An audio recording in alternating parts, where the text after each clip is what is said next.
안녕하세요. 하루 필수 말씀 충전 하필 큐티 조정환입니다. 오늘 함께 나눌 하나님 말씀은 마가복음 5장 21절에서 34절까지 말씀입니다. 예수께서 배를 타고 맞은편으로 다시 건너가시니 큰 무리가 예수께로 모여들었다.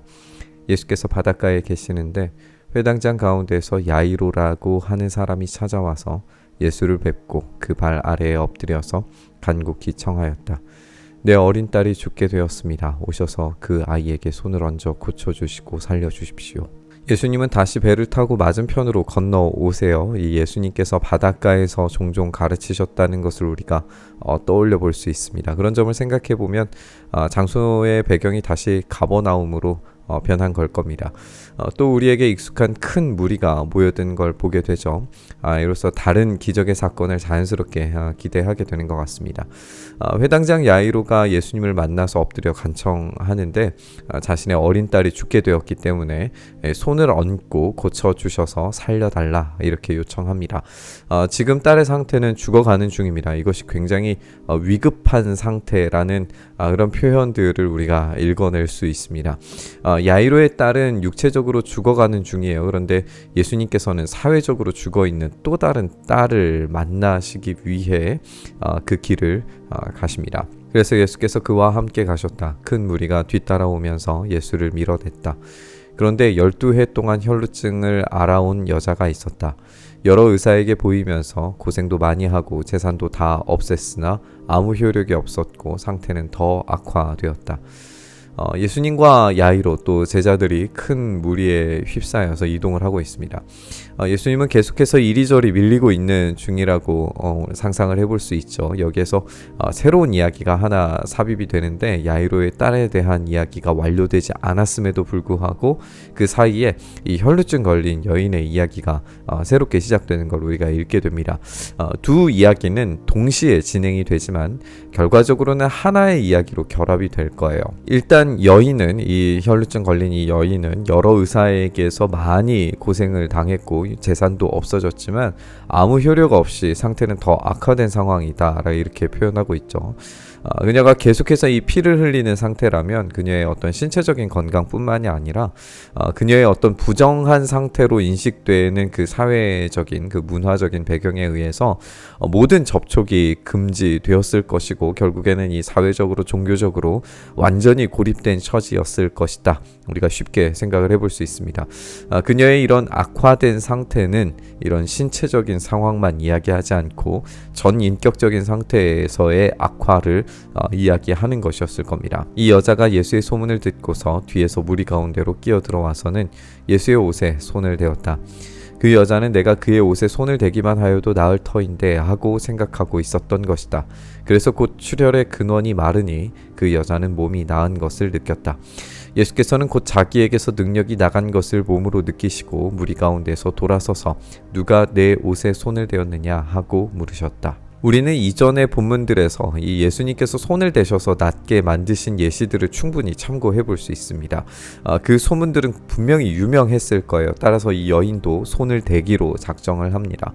여자는 이 만지는 일을 꽤나 오랫동안 생각하고 계획했던 것 같아요. 이미 그 생각은 이전부터 계속 해오고 있는 중이고 지금도 하고 있는 중이었습니다. 이 만짐을 통해서 이 출혈이 곧 끝나고 낫게 되죠. 이 터치로 인한 나음은 몰래 감행하려고 했던 시도였는데 완전히 실패하죠. 왜냐하면 예수님께서 이 능력이 나갔다라고 하는 사실을 아셨고 누가 옷에 손을 대었느냐라고 질문하고 계시기 때문입니다. 이 질문도 그냥 한 번 하신 게 아니라 계속해서 찾을 때까지 하고 계시는 것을 우리가 이 원어적인 표현에서도 생각을 해볼 수 있어요. 분명히 이 누가 옷에 손을 대었냐라고 하는 이 질문은 굉장히 의도적이었습니다. 예수님은 그 여인을 모르셨을 리가 없어요. 그런데 숨어있는 그녀를 드러냄으로써 이 행렬의 이야기는 더 선명해질 겁니다. 제자들이 예수께 무리가 선생님을 애워싸고 떠밀고 있는데 누가 손을 대었느냐고 물으십니까? 하고 반문하였다. 그러나 예수께서는 그렇게 한 여자를 보려고 둘러보셨다. 그 여자는 자기에게 일어난 일을 알므로 두려워하여 떨면서 예수께로 나와 엎드려서 사실대로 다 말하였다. 그러자 예수께서 그 여자에게 말씀하셨다. 딸아, 내 믿음이 너를 구원하였다. 안심하고 가거라. 그리고 이 병에서 벗어나서 건강하여라. 사실 제자들의 만류는 충분히 이해가 되죠. 회당장의 딸은 죽어가고 있고 굉장히 긴급한 상황이라면 이 시간을 지체할 수 없습니다. 게다가 무리가 에워싸고 있고 이 떠미는 그런 상황에서 모든 사람들의 터치가 이어지고 있기 때문에 누가 만졌는지를 질문하는 것은 굉장히 이상한 질문이었을 겁니다. 모든 사람이 다 만지고 있다라고 그렇게 대답을 하고 있는 거죠. 그런데 예수님은 바로 그 한 여자를 보려고 둘러보시기까지 하십니다. 일행의 초조함은 예수님의 관심사가 아니에요. 지금의 관심사는 한 영혼입니다. 결국에 여인은 두려워하고 떨면서 나와서 사실대로 말합니다. 그녀가 이 두려워할 수밖에 없는 이유는 굉장히 분명하죠. 이 부정을 전가한 것이나 마찬가지인 이 접촉은 분명히 두려울 만한 사유입니다. 심지어는 굉장히 잘못된 경우에는 랍비를 부정하게 만들었기 때문에 굉장한 이 타격을 입을 수 있는 거죠. 그런데 예수님은 이 나음의 장면에서 이 믿음을 지적하시면서 그 믿음이 낫게 만들었다. 안심하고 떠나라 라고 말씀하십니다. 여기에서 그녀를 부르는 호칭이 딸이라는 점을 우리가 주목하게 됩니다. 그녀는 지금 딸입니다. 왜 딸일까요? 지금 야이로의 딸을 고치러 가시는 중에 지금 새로운 딸을 만나서 고치고 계시는 중이신 거예요. 이 딸이라고 하는 표현이 이스라엘과 예루살렘이 구약에서 이 종종 하나님께서 사랑하시는 딸로 표현된다는 점을 우리가 생각을 해볼 수 있을 것 같아요. 이스라엘은 살아있지만 생식이 불가능한 상태, 그러니까 아이를 낳을 수 없는 상태, 미래가 없는 상태에 병들어져 있는 상태입니다. 생명력을 잃고 점점 더 나빠져 가고 있는 상황이다라는 것이 이 딸로 지금 표현되고 있는 것 같아요. 그런데 예수님을 만진 후에 이 딸은 회복됩니다. 예수님을 만질 때 소망이 있습니다. 이제 예수님은 회당장의 딸을 보러 가실 차례예요. 그런데 회당장의 딸은 더 심각한 상태죠. 하지만 예수님을 만나면 상황은 분명히 변할 겁니다. 우리의 삶이 예수님을 만지는 삶일 때 분명히 변화는 일어날 겁니다. 하지만 예수님께서 이 만짐의 행위로 치유하신 것이 아니라 믿음을 보셨다는 사실을 우리가 기억해야 될 것 같습니다. 만짐까지 필요한 어떤 믿음의 모험과 과정이 굉장히 중요했던 거죠. 우리의 이 믿음이 필요한 시간인 것 같습니다. 믿음의 모험을 결단하고 주님을 만짐으로, 실제적으로 만지는 행위까지 나아감으로써 이 치유와 회복을 경험할 수 있어야 될 줄 믿습니다.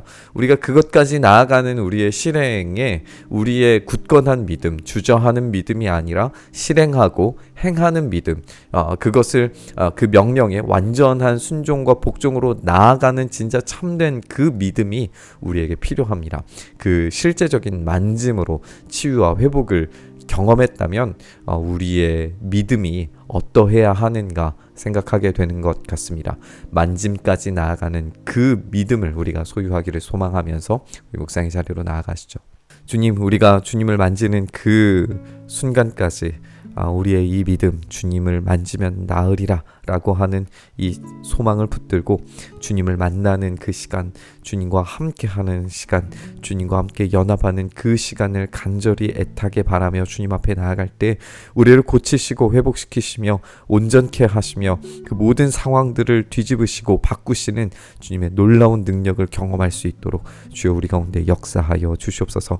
그 간절함을 가지고 주님 앞에 나아갈 때에 주님의 그 간절히 찾으시는 한 사람 한 영혼을 찾으시는 주님의 시선이 우리의 삶에 다 함께 만나 정말 놀라운 하나님의 영광스러운 일들이 우리의 삶에서 경험될 수 있도록 주여 역사하여 주시옵소서. 그 일을 우리 가운데 행하시길 소망하며 우리 주님 예수님 이름으로 기도드리옵나이다. 아멘.